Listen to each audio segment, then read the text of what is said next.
রাজা এবং কৃষকের চালাক মেয়ে।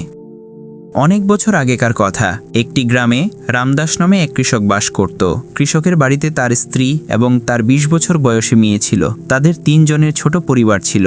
রামদাসের কাছে খুব উর্বর এক টুকরা জমি ছিল। সে তাতে খুব কঠোর পরিশ্রম করত এবং ভালো ফসল ফলাত। রামদাসের মাত্র একটি বলদ ছিল। একটি মাত্র বলদ দিয়ে জমি চাষ করা খুব কঠিন ছিল। তাই প্রতি বছর জমি চাষের সময় হলে সে গ্রামের জমিদার সুমের সিংয়ের কাছ থেকে তার বলদটি চেয়ে আনত। এর বিনিময়ে ফসল পাকলে সে তার জমির 1/3 শস্য জমিদারকে দিয়ে দিত। এইভাবেই তার দিন কাটছিল। কৃষকের জমি যে খুবই উর্বর ছিল তা জমিদারও জানত। জমিদার সুমের সিং সেই জমিটি গ্রাস করতে চেয়েছিল। সে সবসময় একটা সুযোগের সন্ধানে থাকত। এই বছর সে মনস্থির করে ফেলেছিল যে কোনো উপায়ে রামদাসকে ফাঁসিয়ে দিয়ে তার জমিটি গ্রাস করবে। এই বছর যখন রামদাস সুমের সিংয়ের কাছে বলদ চাইতে গেল, সুমের সিং তাকে একটি অসুস্থ বলদ দিল। রামদাস সেই বলদ নিয়ে গিয়ে তার জমিতে লাঙ্গল দিতে শুরু করলো। কিন্তু পুরো জমিতে লাঙ্গল দেয়া শেষ না হতেই জমিদারের বলদটি মাটিতে পড়ে গেল। এমনভাবে পড়ল যে সে আর উঠতে পারল না। রামদাস বলদটিকে ছুঁয়ে দেখে বুঝল যে সেটি মারা গেছে। এবার রামদাস খুব চিন্তায় পড়ল। সে কিছুক্ষণ বসে বসে ভাবতে লাগলো। এরপর উঠে জমিদারের বাড়ির দিকে রওনা দিল এবং জমিদারকে বলদ মারা যাওয়ার পুরো ঘটনা খুলে বলল। জমিদার তো এই সুযোগেরই অপেক্ষায় ছিল। জমিদার চিন্তিত হওয়ার ভান করে বলল, আরে রে রামদাস, এ তুমি কি করে দিলে? ওটা ছিল আমার সবচেয়ে প্রিয় বলদ, আর তুমি তাকে মেরে ফেললে। এখন আমার বলদ আমাকে ফিরিয়ে দাও, যেভাবেই হোক দাও। রামদাস বলল, হুজুর, আপনি চাইলে আমার বলদটি নিয়ে নিন। কিন্তু জমিদার বলল, তোমার বলদ দিয়ে আমি কি করব? কোথায় আমার ষাঁড়ের মতো বলদ আর কোথায় তোমার রোগাটে বলদ? কোনো তুলনাই হয় না। আমার সেই বলদটিই চাই, না হলে তার বদলে তোমার জমি আমার নামে লিখে দাও। রামদাস কৃষক যখন এই কথা শুনল, তখন তার পায়ের নিচ থেকে মাটি সরে গেল। সে হাত জোর করে কাঁদতে কাঁদতে মিনতি করল, অন্নদাতা, যদি আমি আপনাকে আমার জমি দিয়ে দিই, তাহলে আমার পরিবারকে খাওয়াবো কি করে? আমার উপার্জনের পথই তো বন্ধ হয়ে যাবে। জমিদার বলল, আমি কিছু জানি না, কেবল একটাই বিকল্প আছে। হয় তুমি আমার বলদ আমাকে ফিরিয়ে দাও, নয়তো তোমার জমি আমাকে দিয়ে দাও। বেচারা কৃষক অনেক কাঁদল, মিনতি করল, কিন্তু জমিদারের উপর তার কান্নার কোনো প্রভাব পড়ল না। এবার রামদাস হাত জোর করে বলল, হুজুর, আমি প্রতিবারই আপনাকে আমার ফসলের 1/3 দিতাম। এবার আমি আপনাকে অর্ধেক ফসল দিতে পারি, এর বেশি আর কিছু আমার কাছে নেই। এবার আপনি চাইলে আমার ওপর উপযুক্ত ব্যবস্থাও নিতে পারেন। আমি হার মেনেছি। এই কথা বলে রামদাস কাঁদতে কাঁদতে উঠে তার বাড়ির দিকে চলতে শুরু করলো। পেছন থেকে জমিদার সুমের সিং দম্ভ ভরে বলল, রামদাস, হয় তুমি চুপচাপ তোমার জমি আমাকে দিয়ে দাও, নয়তো আমি তোমাকে রাজদরবারে টেনে নিয়ে যাব। রামদাস যেতে যেতে বলল, ঠিক আছে হুজুর, আমি সেটার জন্যও প্রস্তুত। বাড়িতে এসে রামদাস কিছু না খেয়েই চারপায়ের উপর শুয়ে পড়ল। কিন্তু আজ তার চোখে ঘুম ছিল না। চিন্তায় রামদাস অস্থির ছিল। পরের দিন সুমের সিং রাজদরবারে অভিযোগ করল এবং রাজা 2 দিন পর তাদের দুজনকেই তার রাজদরবারে হাজির হওয়ার নির্দেশ দিলেন। 2 দিন পর দুজনই রাজার সামনে দাঁড়িয়েছিল। রাজা প্রথমে সুমের সিংকে জিজ্ঞেস করলেন, বলো সুমের সিং, কি সমস্যা? তখন সুমের সিং বলল, মহারাজ, এই রামদাস আমার প্রতিবেশী। এর কাছে একটি বলদ আছে। এ প্রতি বছর জমি চাষের জন্য আমার বলদ চেয়ে নিয়ে যায়, আর আমি দয়া করে দিয়েও দিই। কিন্তু মহারাজ, এই বছরে আমার বলদ আমাকে ফিরিয়ে দেয়নি এবং বলছে যে আমার বলদ মারা গেছে। এখন আমি এর কাছে এর জমি চাইছি, কিন্তু এ আমাকে সেটাও দিচ্ছে না, আর আমার বলদও দিচ্ছে না। এবার আপনিই বিচার করুন মহারাজ। এবার রাজা রামদাসের দিকে তাকিয়ে জিজ্ঞেস করলেন, রামদাস, তুমি কি এর বলদ নিয়েছিলে? আর যদি নিয়ে থাকো, তাহলে কেন সেটাকে ফিরিয়ে দাওনি? রামদাস বলল, মহারাজ, আমি প্রতি বছরই জমি চাষের জন্য এদের বলদ নিই, আর চাষের পর আমি তাদের বলদ ফিরিয়েও দিই। কিন্তু এই বছর জানি না কেন এদের বলদটি মারা গেল। এখন আমি আমার বলদ এদের দিতে প্রস্তুত, অর্ধেক ফসলও দিতে প্রস্তুত, কিন্তু এ আমার জমি চাইছে। মহারাজ, যদি আমি আমার জমি এদের দিয়ে দিই, তাহলে আমার পরিবার না খেয়ে মারা যাবে। আমার ওপর দয়া করুন মহারাজ, এবং সঠিক বিচার করুন। আপনার সিদ্ধান্তের ওপর আমার সম্পূর্ণ বিশ্বাস আছে। সেই রাজ্যের রাজা, যিনি মাত্র কিছুদিন আগেই রাজা হয়েছিলেন। তার পিতার মৃত্যুর পর তার রাজ্যাভিষেক হয়েছিল। তিনি ছিলেন নতুন রাজা, তাই তার মধ্যে একটি নতুন উদ্দীপনা ছিল। তিনি মনে মনে ভাবলেন যে সঠিক বিচার হওয়া উচিত, কারোর প্রতি কোনো অবিচার হওয়া উচিত নয়। তিনি বুঝতেই পারছিলেন যে সুমের সিং রামদাসের জমি গ্রাস করতে চায়, কিন্তু বলদটি তো সুমের সিংয়েরই মারা গেছে, তাই তারও ক্ষতি হয়েছে। আর কৃষকটি খুবই গরিব মানুষ। যদি সে বলদের ক্ষতিপূরণ হিসাবে তার জমি দিয়ে দেয়, তাহলে তার পরিবার না খেয়ে মারা যাবে। যদিও সুমের সিংয়ের একটি বলদ মারা গেলে তার কোনো ক্ষতি হবে না, কিন্তু ন্যায় তো ন্যায়ই। তাই রাজা কিছু চিন্তা করে দুজনকেই বললেন, দেখো, আমি যে সিদ্ধান্তই নেব তাতে একজনের ক্ষতি এবং অন্যজনের ভালো হবে। এখন সে যে কেউ হতে পারে। তাই আমি তোমাদের দুজনকে কিছু প্রশ্ন করতে চাই। যে এই প্রশ্নগুলো সঠিক উত্তর দেবে সিদ্ধান্ত তারই পক্ষে নেওয়া হবে। দুজনে এই কথায় সম্মতি দিল। এবার রাজা বললেন, আমার প্রথম প্রশ্ন হলো, এই পৃথিবীতে সবচেয়ে মিষ্টি জিনিস কি? দ্বিতীয় প্রশ্ন হলো, এই পৃথিবীতে সবচেয়ে দ্রুতগামী জিনিস কি? এবং তৃতীয় প্রশ্ন হলো, এই পৃথিবীতে সবচেয়ে মূল্যবান জিনিস কি? এবার রামদাস এবং সুমের সিং দুজনেই খুব মাথা চুলকালো, কিন্তু তারা এই প্রশ্নগুলোর উত্তর খুঁজে পাচ্ছিল না। রাজা তাদের হতাশ ও পেরেশান হতে দেখে বললেন, তাড়াতাড়ি করার কিছু নেই, আমি তোমাদের 2 দিনের সময় দিচ্ছি। 2 দিন পর এসে যে সঠিক উত্তর দেবে সিদ্ধান্ত তারই পক্ষে হবে। দুজনেই নিজেদের বাড়ির দিকে চলল। রামদাস যখন বাড়ি পৌঁছল তখন সে খুব চিন্তিত ছিল এবং কিছু না খেয়েই চারপাইয়ে শুয়ে পড়ল। তার মেয়ে সাবিত্রী যখন তার বাবাকে এভাবে চিন্তিত দেখল তখন সে কাছে এসে জিজ্ঞেস করল, কি হয়েছে বাবা, আপনি এত চিন্তিত কেন? তখন রামদাস তার মেয়ের কাছে পুরো ঘটনা খুলে বলল এবং এও জানালো যে রাজা 3টি প্রশ্নের উত্তর জানতে চেয়েছেন। এবার তার মেয়ে বাবাকে জিজ্ঞেস করল, বাবা সেই 3টি প্রশ্ন কি কি, আমাকেও একটু শুনতে দিন। রামদাস 3টে প্রশ্নই তার মেয়েকে বলে দিল। এটা শুনে তার মেয়ে জোরে হেসে বলল, আরে বাবা, এতটুকুই শুধু কথা, আপনি এই নিয়ে এত চিন্তা করছেন? আরে এই 3টে প্রশ্নের উত্তর তো আমার জানা আছে। আগে আপনি তাড়াতাড়ি উঠে খাবার খেয়ে নিন, তারপর আমি আপনাকে এই প্রশ্নগুলোর উত্তর বলছি। রামদাসের মুখে একটা আশার ঝলক দেখা গেল। সে উঠে খাবার খেল। খাবার শেষ হওয়ার পর রামদাসের মেয়ে সাবিত্রী তার বাবার কানে সেই প্রশ্নগুলোর উত্তর বলে দিল, যা শুনে রামদাস খুশি হয়ে উঠল। 2 দিন পর রামদাস ও সুমের সিং আবার দরবারে হাজির হল। রাজা তাদের কাছে প্রশ্নগুলোর উত্তর জানতে চাইলেন। রামদাস তো চুপচাপ দাঁড়িয়ে রইল, কিন্তু সুমের সিং উৎসাহিত হয়ে বলল, মহারাজ, সবার আগে আমি উত্তর দেব। মহারাজও তাকে অনুমতি দিলেন। সুমের সিং বাইরে দাঁড়িয়ে থাকা তার চাকরকে ডাকল। চাকরের হাতে মধুর একটি পাত্র ছিল। মধুটা মহারাজের সামনে রেখে সুমের সিং বলল, মহারাজ, এই পৃথিবীতে সবচেয়ে মিষ্টি জিনিস হলো এই মধু। এবং মহারাজ, আপনার দ্বিতীয় প্রশ্ন ছিল যে এই পৃথিবীতে সবচেয়ে দ্রুতগামী জিনিস কি?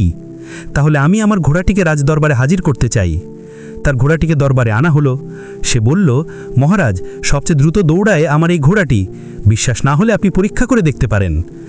আপনার তৃতীয় প্রশ্ন ছিল যে এই পৃথিবীতে সবচেয়ে মূল্যবান জিনিস কি? এই কথা বলে সুমের সিং তার পকেট থেকে সোনার মোহরের থলি বের করল এবং রাজার দিকে বাড়ি দিয়ে বলল, মহারাজ, এই হলো পৃথিবীর সবচেয়ে মূল্যবান জিনিস, সোনার মোহর। এই দিয়ে আমরা যা খুশি কিনতে পারি। এতটুকু বলে সে 3টে জিনিসই মহারাজের দিকে এগিয়ে দিয়ে বলল, মহারাজ, এই 3টে জিনিস আমার পক্ষ থেকে আপনার জন্য উপহার, এগুলো গ্রহণ করে আমাকে কৃতার্থ করুন। এই শুনে রাজা খুব ক্রুদ্ধ হলেন। তিনি সুমের সিংয়ের ওপর চিৎকার করে বললেন, তুমি কি আমাকে ঘুষ দিতে চাও? রাজার রাগ দেখে সুমের সিং ভয় পেয়ে গেল এবং হাত জোড় করে বলল, ক্ষমা মহারাজ, ক্ষমা, আমার এমন কোনো উদ্দেশ্য ছিল না। এবার মহারাজ রামদাসকে প্রশ্নগুলোর উত্তর দিতে বললেন। রামদাস হাত জোড় করে বলল, মহারাজ, আপনার প্রথম প্রশ্ন ছিল যে সবচেয়ে মিষ্টি জিনিস কি? এর উত্তর হলো, সবচেয়ে মিষ্টি জিনিস হলো মানুষের জিভ, তার কথা, তার বাণী। আমাদের জিভের মাধুর্য পরকেও আপন করে তোলে।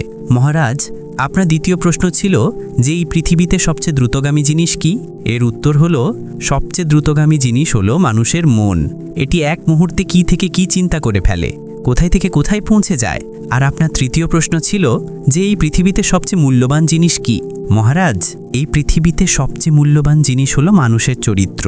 যদি সে চরিত্রবান হয় তবে তার কাছে পৃথিবীর সবচেয়ে বড় সম্পদ আছে। যদি কোনো মানুষ চরিত্রহীন হয় তবে তার সব কিছু থাকা সত্ত্বেও সে ধনহীনের মতোই হয়। তো মহারাজ, এই ছিল আপনার 3টি প্রশ্নের উত্তর। এবার আপনি এতে সন্তুষ্ট কিনা দয়া করে আমাকে জানান। রাজা তার সিংহাসন থেকে উঠে হাততালি দিতে দিতে বললেন, অদ্ভুত, অদ্ভুত রামদাস, তুমি 3টি প্রশ্নেরই খুব চমৎকার উত্তর দিয়েছ। আমরা তোমার এই বুদ্ধিমত্তায় খুব খুশি। কিন্তু তুমি আমাকে একটি কথা বলো, গতকাল তুমি এই প্রশ্নগুলোর উত্তর কেন দাওনি? রামদাস বলল, মহারাজ, সত্যি বলতে আমি এই প্রশ্নগুলোর উত্তর জানতাম না। এ তো আমার মেয়ে আমাকে বলে দিয়েছে। আমার মেয়ে খুব বুদ্ধিমতী। রাজা যখন এই কথা শুনলেন তখন তিনি ভাবতে বাধ্য হলেন যে আমাদের রাজ্যে এত বুদ্ধিমতী মেয়ে, তাও আবার এক গরিব কৃষকের ঘরে, তাকে তো আমাদের রাজমহলে থাকা উচিত। এবং তিনি মনে মনে কিছু একটা ভাবলেন যে কেন না একবার এই বুদ্ধিমতী মেয়েটির পরীক্ষা নেওয়া যাক। এই ভেবে তিনি রামদাসকে বললেন, তুমি 3টি প্রশ্নেরই খুব অদ্ভুত উত্তর দিয়েছ, তাই সিদ্ধান্ত তোমার পক্ষেই গেল। এখন তোমাকে সুমের সিংকে কিছুই দিতে হবে না, কারণ সুমের সিং এমনিতেই খুব ধনী। তার একটি বলদ মারা গেল তার কোনো ক্ষতি হয় না। তার এত জমি জমা আছে যে সে ওই রকম আরও 10টি বলদ কিনে নিতে পারে, কিন্তু তুমি যদি তাকে জমি দিয়ে দাও তাহলে তোমার পরিবার না খেয়ে মারা যাবে। আর সুমের সিং, তুমি যে 3টি উপহার আমাদের জন্য এনেছিলে সেগুলো এখন তুমি রামদাসকে দেবে। এবার সুমের সিংয়ের তো অবস্থা খারাপ হয়ে গেল, কিন্তু রাজার আদেশ ছিল, সে তা অমান্য করতে পারল না।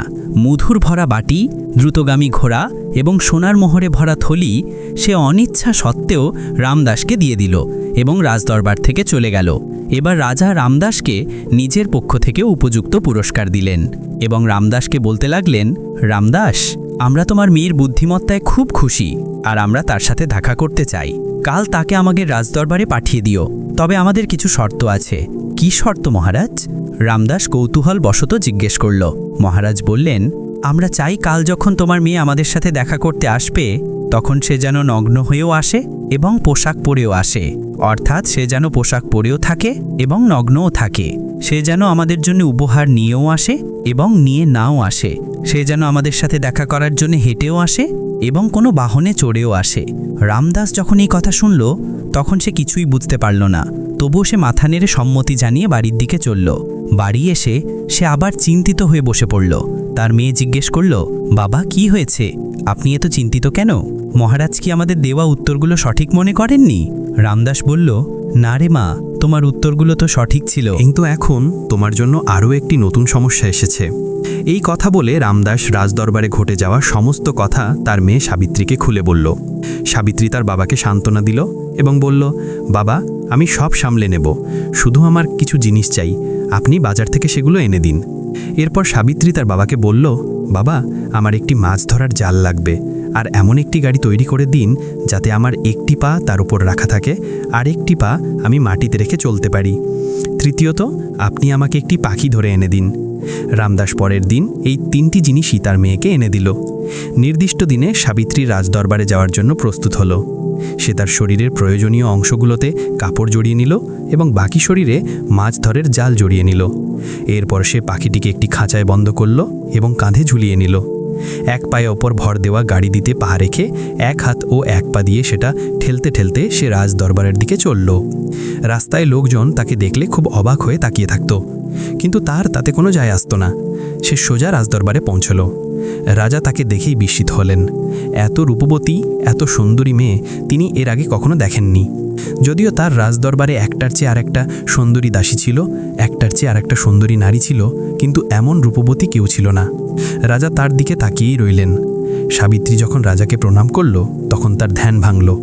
সাবিত্রী রাজাকে বলল, মহারাজ, যেমন আপনি বলেছিলেন যে আমি যেন পোশাক পরেও আসি এবং নগ্ন, আমি সেভাবেই আপনার সামনে হাজির।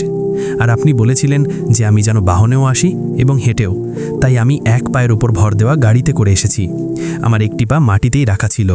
আপনি উপহারের কথা বলেছিলেন, তো নিন মহারাজ, এই পাখিটি আমার পক্ষ থেকে আপনার জন্য উপহার।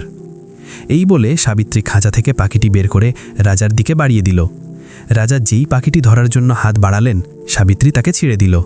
পাখিটি উড়ে গিয়ে জানালা দিয়ে বেরিয়ে আকাশে উড়ে গেল। সাবিত্রী বলল, তো মহারাজ, আমি আপনাকে উপহার দিয়েও দিলাম এবং নাও দিলাম। এই শুনে রাজা জোরে হেসে উঠলেন। তিনি সাবিত্রীকে বললেন, সাবিত্রী, তোমার জায়গা সেই গরিব কুটিরা নয়, এই রাজমহলে। আমি তোমাকে বিয়ে করতে চাই। আমি তোমার চতুরতা আর সৌন্দর্যে মুগ্ধ। তুমি কি বলো? সাবিত্রী বলল, মহারাজ, আমার মতো গরিব মেয়ে আপনার রানী হবে, এর চেয়ে আনন্দের আর কি হতে পারে আমার জন্য। তবে আমি চাই আপনি আমার বাবার কাছে আমার হাত চান। রাজা বললেন, ঠিক আছে। তিনি রামদাসকে রাজদরবারে ডাকলেন এবং তার মেয়ে সাবিত্রীর হাত চাইলেন। রামদাস তো আনন্দে আত্মহারা হয়ে গেল এবং খুশি মনে অনুমতি দিয়ে দিল। দুজনের বিবাহ সম্পন্ন হলো। সাবিত্রী এবং রাজা সুখে শান্তিতে বসবাস করতে লাগলো। বন্ধুরা, আমাদের এই গল্পটি কেমন লাগলো তা আমাদের কমেন্ট করে অবশ্যই জানাবেন এবং ভিডিওটি শেষ পর্যন্ত দেখার জন্য আপনাদের ধন্যবাদ। এমন আরও গল্প দেখতে আমাদের এই চ্যানেলটি সাবস্ক্রাইব করুন।